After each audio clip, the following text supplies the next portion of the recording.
That's in 2018. And Nick Saban's offense is on par with Oklahoma's offense in 2018.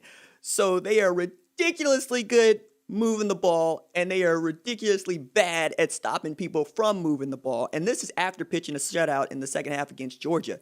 Game they put up 564 yards, 41 points. And get this, Mac Jones, who Bama fans swear to me is nicknamed Mac 10, I swear he doesn't answer to that. There's no way he answers to that. I've actually, this is now my public shame. I've never thought about that as a nickname. Yeah, because it's Mac Jones. I like it. Yeah, but it's Mac, it's, ooh. But that dude has thrown for 400 yards in his last 3 games, right? Like, come on. And he's completing damn near 78% of his passes. Like, what? Because, Mac Jones, put it another way, is having a better start to the season or better start to his career as a starter than Tua Tagovailoa. That's how good he has been.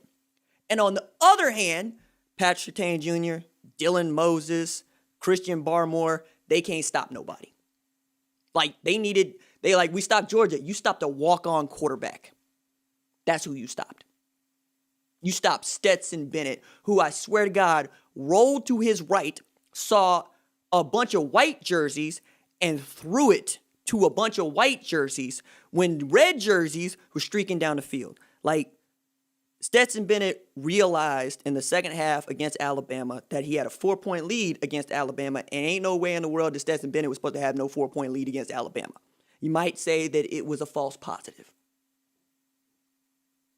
So I'm fascinated to see how Nick Saban is doing this because, Saban is a defensive coordinator. Matter of fact, another stat that was circulating around Glass Cannon.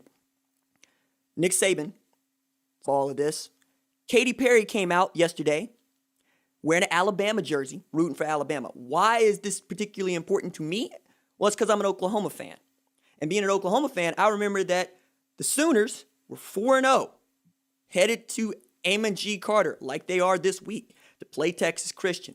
Trevor Knight's starting quarterback. Katy Perry gets on College Game Day that morning and says, "Trevor Knight, call me."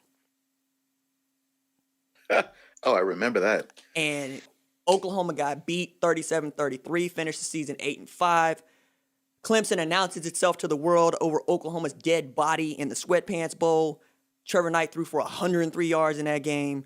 Clemson won 40-6 with Brent Venables on the sideline going, you remember you ran me off. You ran me off so that this offense could put 40 up on you. And I stopped y'all from scoring more than 6. It's a watershed moment for me personally. And then taking into account that Katy Perry is on the Alabama train as their 4-0. I'm here for the roll damn tide. I'm here for this. So I want to know what Nick Saban looks like going into this week. Do you think that he's getting grayer or he's getting nastier? Oh, he's absolutely getting grayer. My man's racking up the years every single snap. Because Nick Saban has an expectation of what his defenses are supposed to look like. He's classically been somebody that keeps the yards down, keeps the points down. And this year,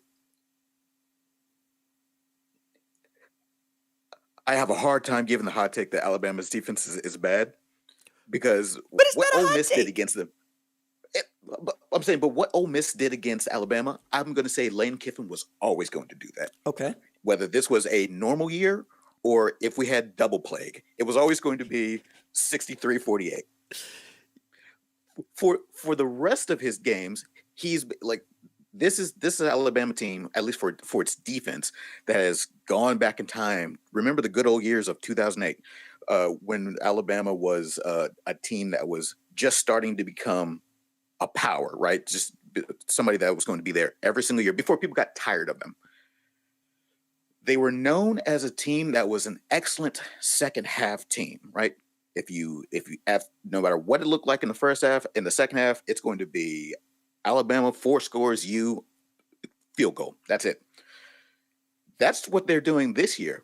It's one half of the game that they're playing. They're pitching practically a shutout, or the game is way out of hand. Any points that are put on the board by the opposing team are just negligible, or they treat them like Georgia, which give them nothing.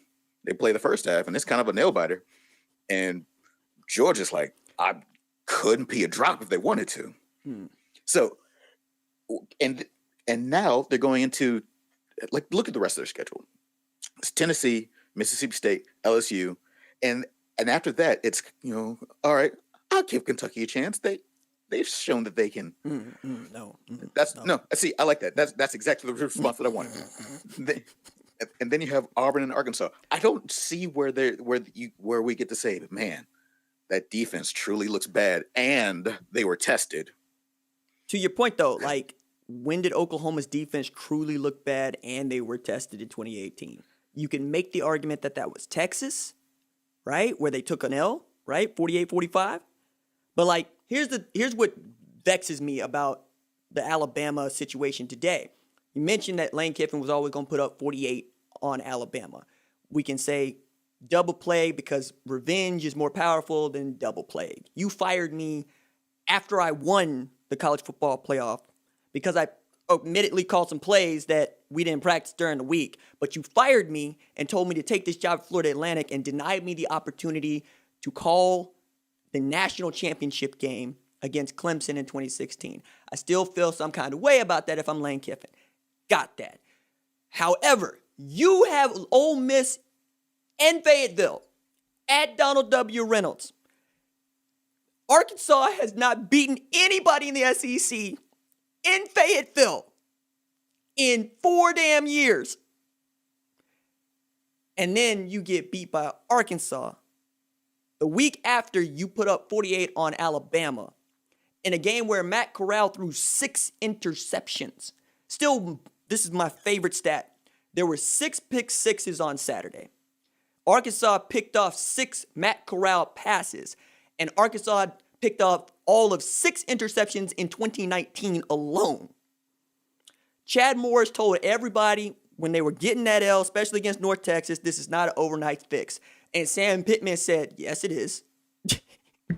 Like, what is, and then insult to injury.